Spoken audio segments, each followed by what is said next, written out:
As a busy husband, father, employee, and side hustler, I am more than aware of the pitfalls associated with trying to be a writer with limited time. I began my journey in the summer of 2009 after dropping out of college and getting a job in a factory on an assembly line. During the day, while performing the mindless tasks of assembly line work, the idea for my first story began to form slowly in my mind.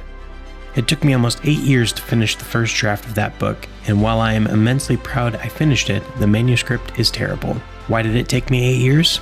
Well, as you can imagine, I procrastinated at every turn, with no clear boundaries for completing and finishing what I had started. And this was before becoming a father. In this video, I'm going to share the 8 things I've learned over the last 13 years of being an aspiring author. Huzzah!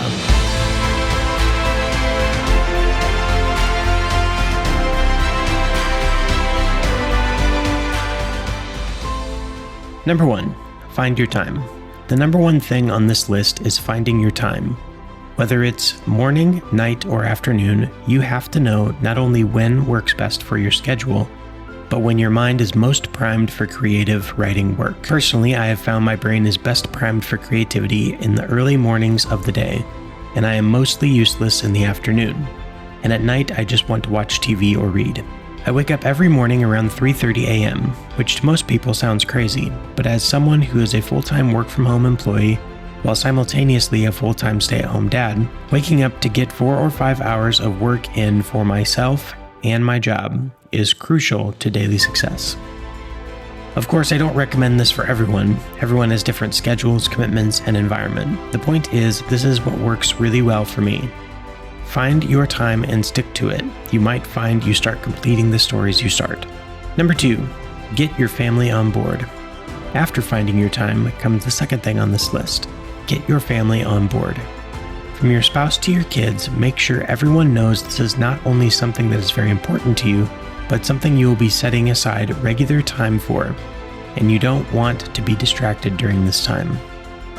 This can be really hard when first starting out because you have no proven track record of making it happen, and no proven results to back up your claims.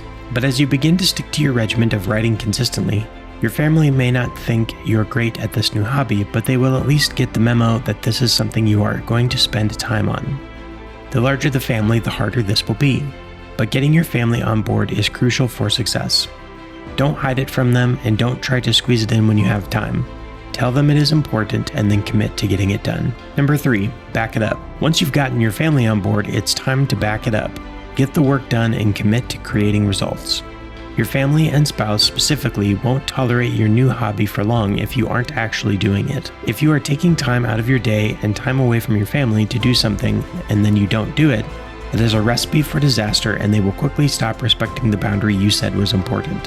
I've experienced this many times battling procrastination and distractedness. The longer it goes on, the more your family will begin interrupting that time. If you don't make it important to you and stick to it, then it won't be important to anyone else. It starts with you backing up what you want with real results. Number 4, time-based goals. Next is time-based goals over word count goals.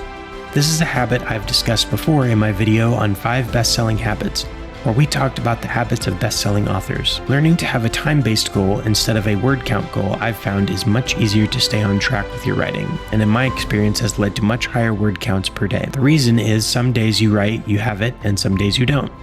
One writing session can be free-flowing, full of great ideas, and the words seem to fall out of your head onto the page, and other writing sessions are basically nothing. By setting a time-based goal over a word count goal, you set yourself up for success either way. Whether you write 10,000 words or 10 words, as long as you attempt to write for the amount of time you set, you hit the goal every time, which is far more motivating over the long term. Personally, I started with just 15 minutes every day, slowly increasing that time until reaching the max amount of time I can spend in a day. This reinforces the habit of writing with a sustainable goal, while also increasing the amount of time you can write over the long term. Before I continue, don't forget to check out my brother's channel, Authorquest, where he shares insights on writing, characters, and other story ideas.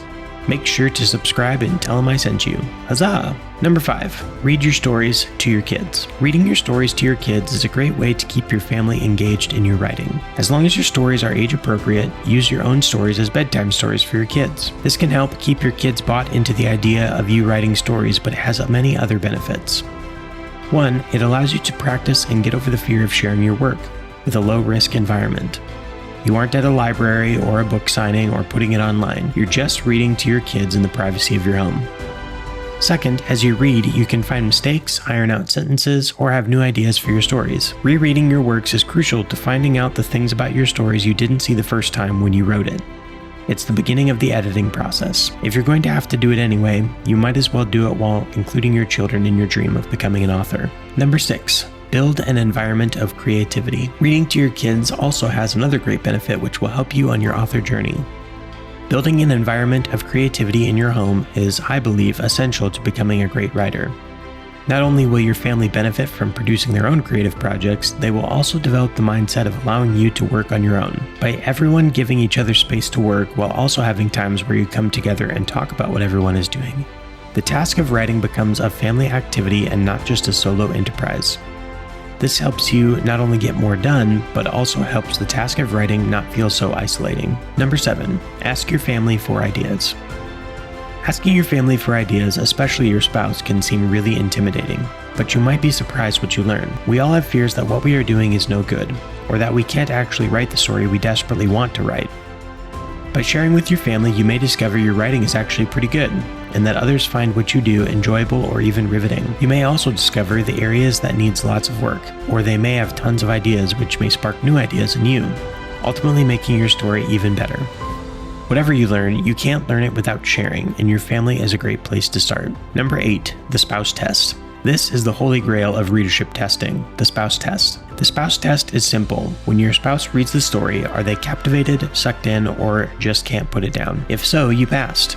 This test is even more valuable if your spouse doesn't necessarily like the genre you write in. My wife loves to read a good story, but she's not particularly a big sci-fi fantasy reader. Therefore, if she reads my book and it's a smash hit with her, then I'll know I'm onto something. And if you don't have a spouse, it's nothing to worry about. Just find a close friend, brother, sister, or anyone who is hard to please, and you'll have found your ultimate test. Thank you so much for watching this video. If you like this content, make sure to hit subscribe and leave a comment below. I hope you learned something, and thanks for joining us on our writing quest. Huzzah!